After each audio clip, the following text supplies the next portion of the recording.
So considering Mercury for a Taurus ascendant.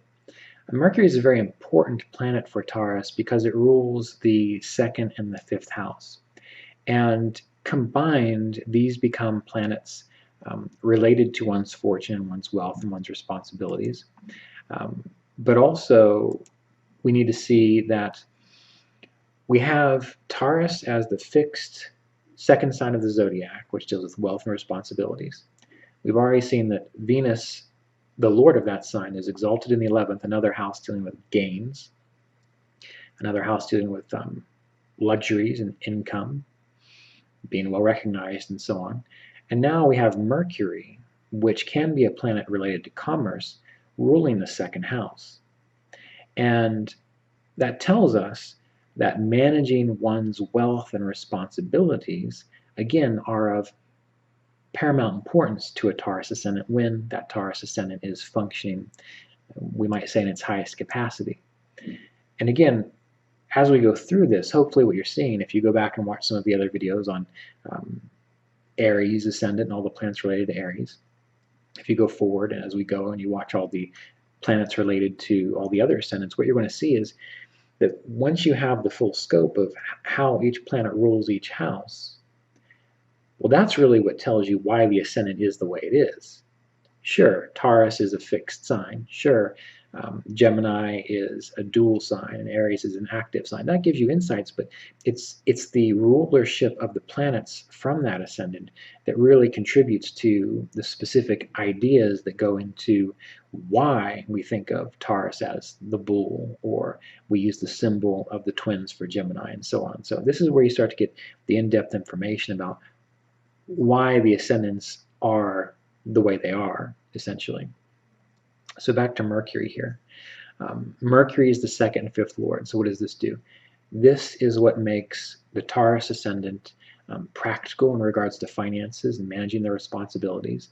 It also makes them very efficient in that regard. It puts a lot of their mental focus, because remember, Mercury rules over the mind and what we think about and what we're interested in. It puts a lot of mental focus on resources and responsibilities. So as we'll see, some ascendants are meant to be more philosophically based. They're always striving for the greater good.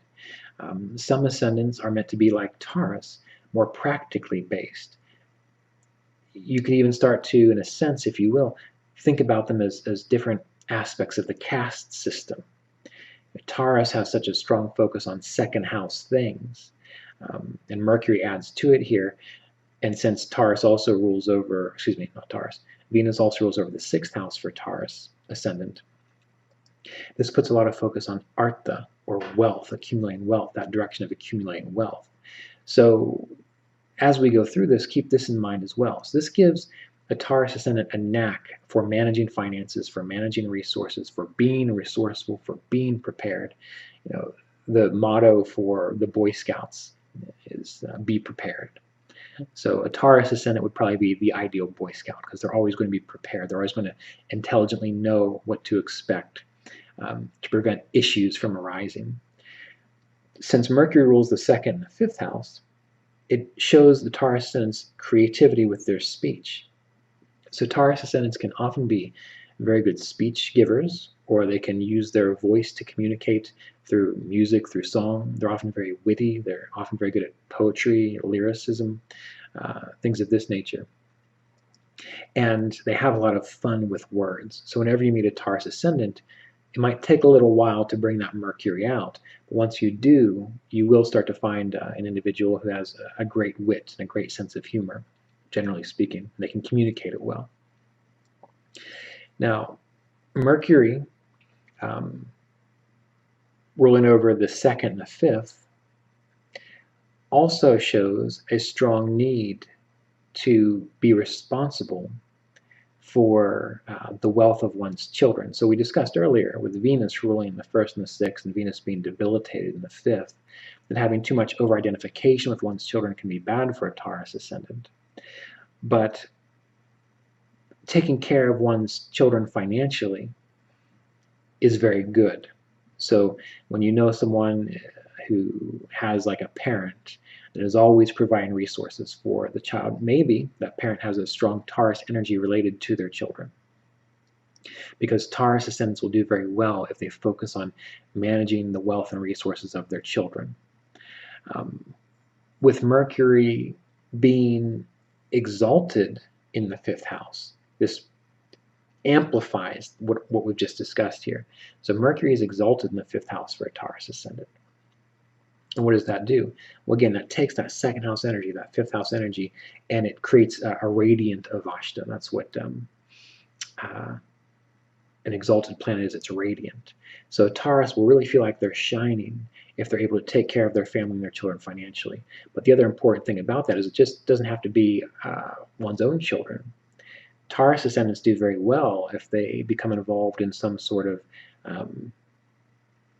charitable work, or even just service work, so maybe social work, getting grants and funding for children who have special needs, or helping children get educational materials, things of this nature. So Taurus ascendant will do very well and will support their karma very strongly if they can get involved in not only helping their own children financially, but also doing the same thing for the children of society. So this is a very important kind of karmic remedy for Taurus to increase their own wealth, to increase their own sense of well-being, and to really tap into what it means to be a Taurus ascendant, the astral blueprint of being a Taurus ascendant. So we've already discussed the poetic side of Taurus. Taurus ascendants typically do very well in regards to communicating with others, but again, we need to pay attention to the exaltation, debilitation points of this Mercury. Mercury will do very well for a Taurus ascendant in one-on-one communication. Generally, that's more of the focus, more one-on-one, direct contact with one person at a time. Now, of course, there can be other combinations in the chart which give the Taurus ascendant the capacity for more, authentic communication in larger groups. But what we see is that that 2nd lord, Mercury, is debilitating the 11th house. It's debilitating Pisces, which is the house of larger audiences. So that's not to say a Taurus ascendant cannot be successful with their capacity to give speeches, because they do have that skill set to write speeches in particular. But it's, again, when they try to be seen and recognized for their capacity in that regard, that they tend to trip themselves up. So we always have to consider this exaltation, debilitation position of the planet that we're considering here. Now, what are some other things that we could consider with Mercury's debilitation being in the 11th house? All right. Well, we know that Mercury rules the 5th. So when we take the 5th lord and we stick it in the 11th, and we cause it to be debilitated there. The 11th is often our own personal dreams, the things that we want to achieve, not dreams like when you're asleep at night, but the things that when we sit back and we project, we're 80 years old, and we think, well, I'm so glad I did this. I'm so glad I accomplished this. That's, in a sense, what the 11th house can tie into. Now, taking the 5th lord of children and sticking it debilitating the 11th, again, that brings us back to that theme of, how many parents try to live through their children. They always think they know what's best for their children, because essentially they want their children to live the dreams that they have not lived. So this is what happens here for a Taurus ascendant. The more they try to force their dreams on their children or encourage their children to do what they did not do, again, the less happiness they tend to have in those kinds of relationships. So there are numerous other things that we can consider, but this is one level to be very conscious of with a Taurus ascendant. And I always make the joke, when people write to me, they want to know about their children, especially from India, typically. And I have quite a few clients from India, but when an Indian parent writes to me and they want to know what their children is going to do for a living, I just always make the joke, because I know what they're going to say. I don't have to read any more down to find out what they want to know.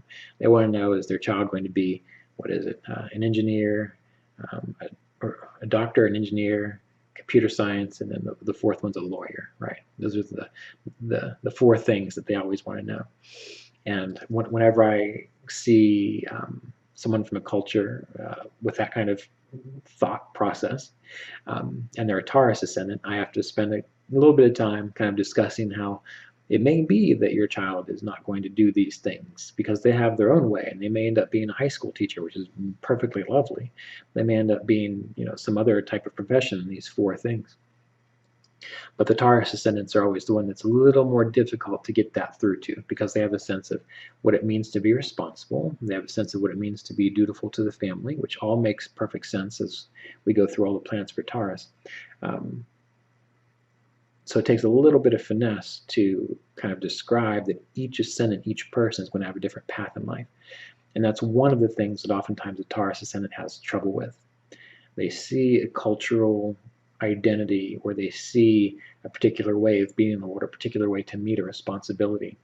And since they don't know anything else, they've probably not been introduced to anything else, it seems like that is the way it has to be. So a Taurus ascendant needs to be somewhat cautious of that. A lot of good things for a Taurus ascendant, but sort of projecting one's dreams and ideals and ideologies onto one's children is usually the things that shuts down the communication, Mercury, with the children, which causes some rifts within the relationship.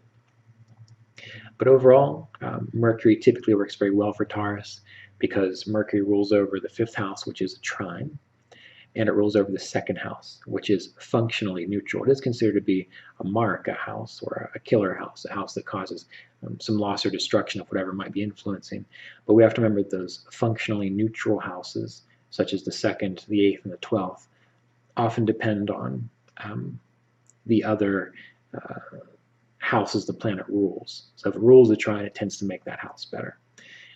If it rules another difficult house, like a yoga breaker house, it tends to make that functionally neutral house and house lord more difficult. So good things for Taurus ascendant generally. Just got to watch that Mercury related to one's children primarily, or how one respects the distance within the relationship with children. Okay, so next we will consider the moon for a Taurus ascendant.